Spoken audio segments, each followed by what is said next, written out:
suis conseillère prairie et pastoralisme à la Chambre d'agriculture du Jura, poste que j'occupe depuis presque 30 ans, donc pas en tant que spécialiste des prairies, mais en tant que salarié de cette structure.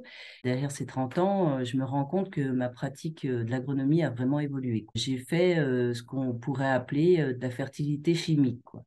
C'est quoi des fertilités chimiques? C'est de regarder de quoi a besoin la plante en azote, phosphore, potasse, etc., calcium, tous ces éléments en fait chimiques, combien elle en exporte et puis combien on lui en rapporte, quoi. Et après, ben, on rapporte ça avec des effluents d'élevage ou avec éventuellement des engrais minéraux en complément.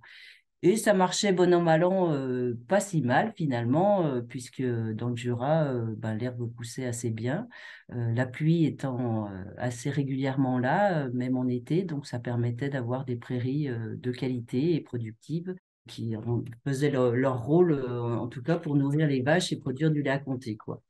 Sauf que du coup, il est arrivé ben, le changement climatique qui a un petit peu perturbé tout ça.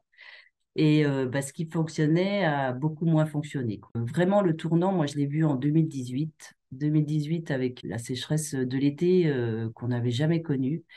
Et bah, sur des secteurs plateau-montagne où en fait les prairies sont relativement superficielles en termes de sol, vraiment les prairies se dégradaient très largement, quoi. Et donc comme je suis quelqu'un qui suis aussi passionné de botanique, qui avait travaillé ça à titre perso, donc en parallèle de la fertilité chimique, en fait, je me suis intéressée à reconnaître les plantes qu'il y avait au niveau des prairies.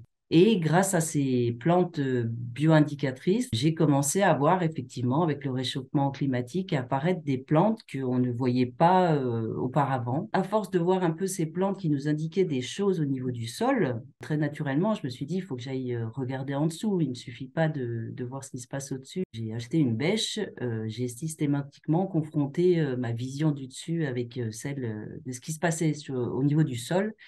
Et donc là, j'ai commencé à travailler effectivement, à arrêter de faire de l'agronomie hors sol, de faire de l'agronomie avec le sol. Ça, c'est ce qu'on appelle la fertilité physique. Pour qu'un sol fonctionne au niveau physique, il y a trois paramètres à regarder. Le premier, c'est effectivement le pH. En termes de pH, voilà, normalement à 7, on est basique, enfin on est au neutre, on va dire. Au-dessus, on est basique, en dessous, on est acide.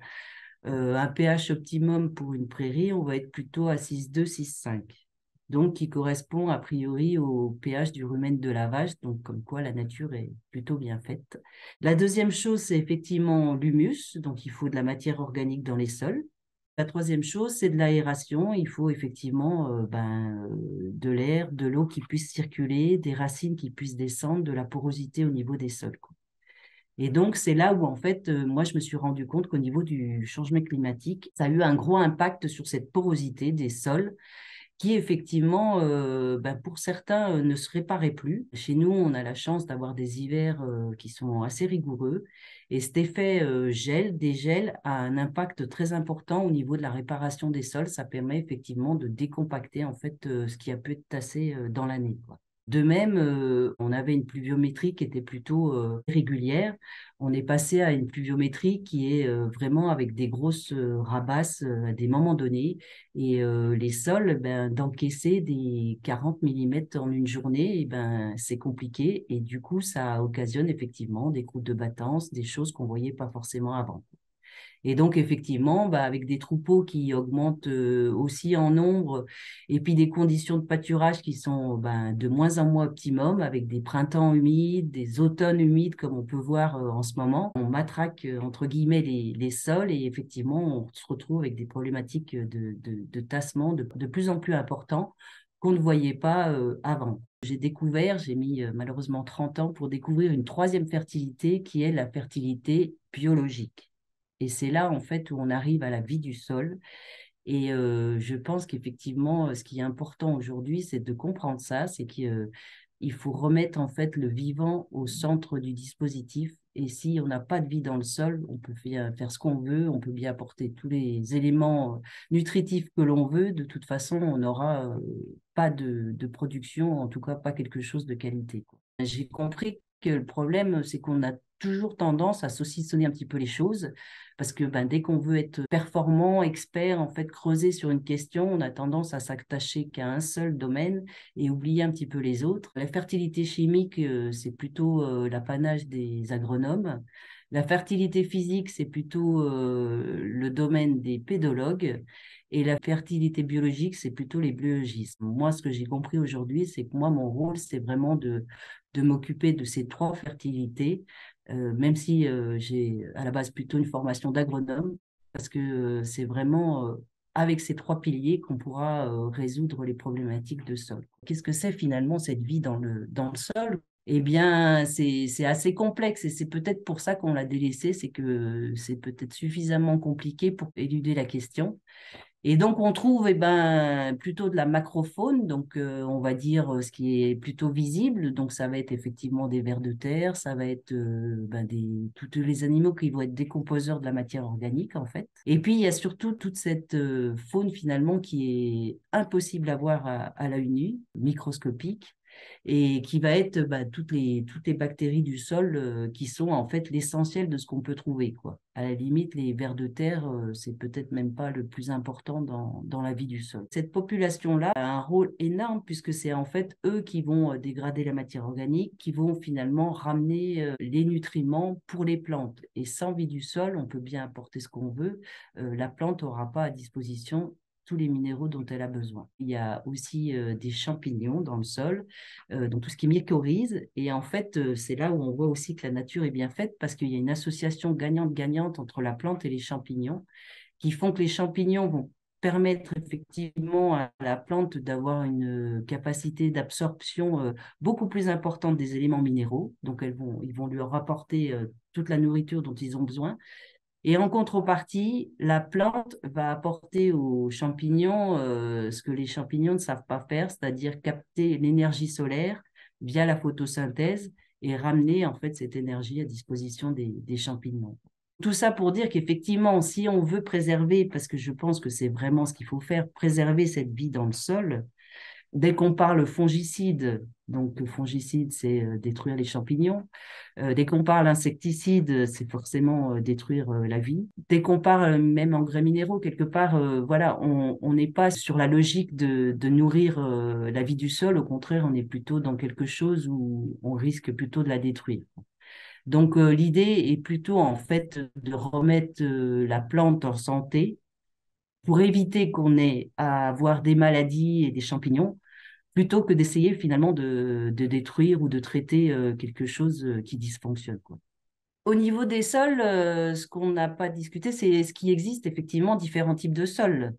Donc la question se pose effectivement. Et moi, quand je suis donc arrivée dans le Jura, je vous disais, j'ai plutôt été plutôt sur les plateaux, la montagne.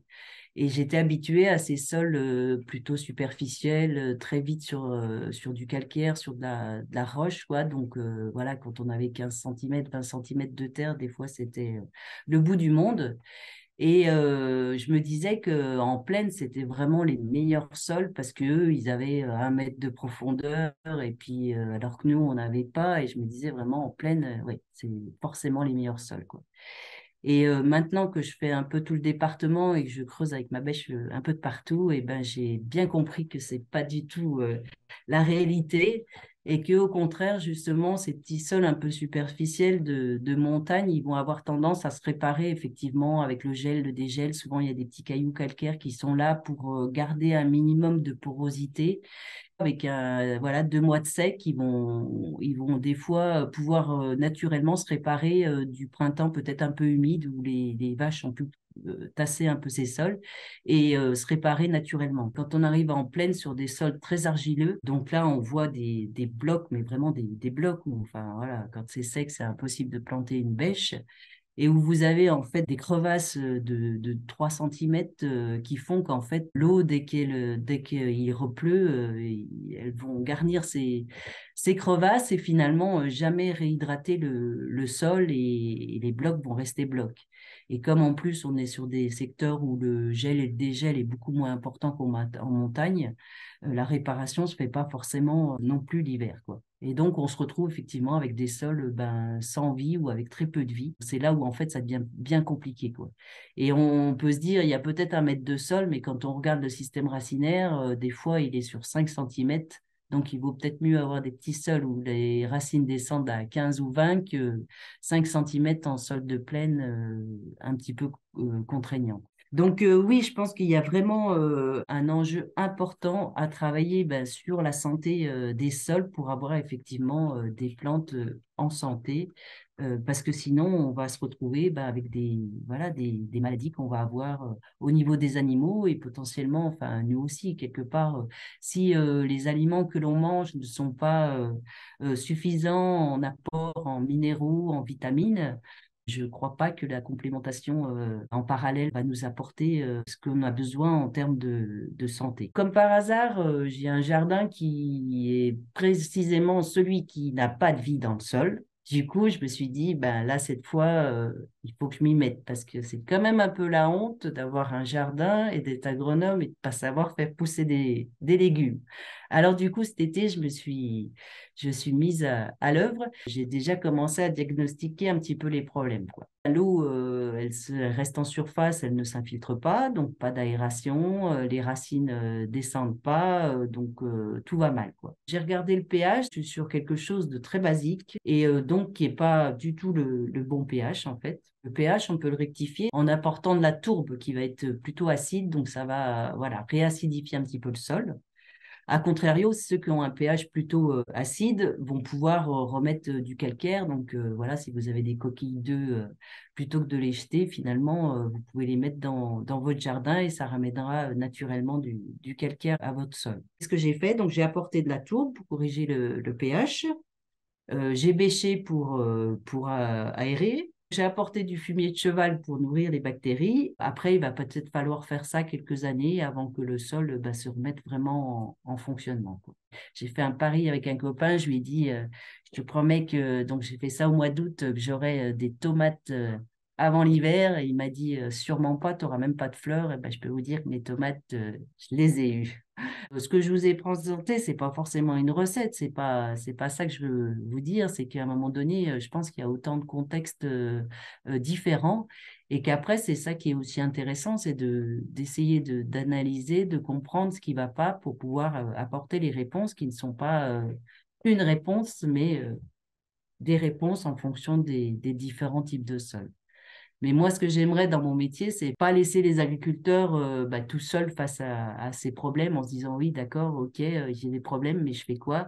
Essayer effectivement d'avoir des types de prairies que je sais qui dysfonctionnent parce qu'elles sont caractérisées avec des plantes particulières qui nous indiquent que ça ne va pas. Travailler sur ces types-là pour avoir essayer des solutions et puis qu'on puisse après effectivement dire aux agriculteurs, ben voilà, vous avez tel type de prairie, et ben c'est avec ça qu'il faut essayer de travailler pour résoudre le problème et puis essayer de démultiplier en fait cette connaissance pour avoir des sols qui fonctionnent, qui soient en santé avec, je vous l'ai dit, des plantes qui vont bien et des animaux donc nourris avec des aliments de qualité. Les deux grands enjeux pour moi, c'est l'eau et le fonctionnement des sols, quoi. Donc pourquoi l'eau et le fonctionnement des sols, c'est qu'à un moment donné, on aura toujours besoin de boire et de manger, quoi. Et donc l'eau, voilà, l'eau de pluie, je pense qu'il y a vraiment à travailler pour récupérer au maximum ce qu'on peut au niveau de l'eau de pluie parce qu'on aura besoin d'une eau de qualité et puis de ressources. Et puis le fonctionnement des sols, parce que comme on l'a vu, à un moment donné, quand les sols fonctionnent plus, ça pousse pas, ou alors ça pousse de mauvaise qualité, les plantes sont malades, et puis au bout du compte, on n'aura pas les aliments qu'il nous faut, quoi. Donc je pense que vraiment l'enjeu, c'est de travailler sur le fonctionnement des sols. Donc si chacun, à son niveau, travaille à faire fonctionner le bout de terrain qu'il peut avoir, je pense que les enjeux, ils sont à mon avis ici, quoi.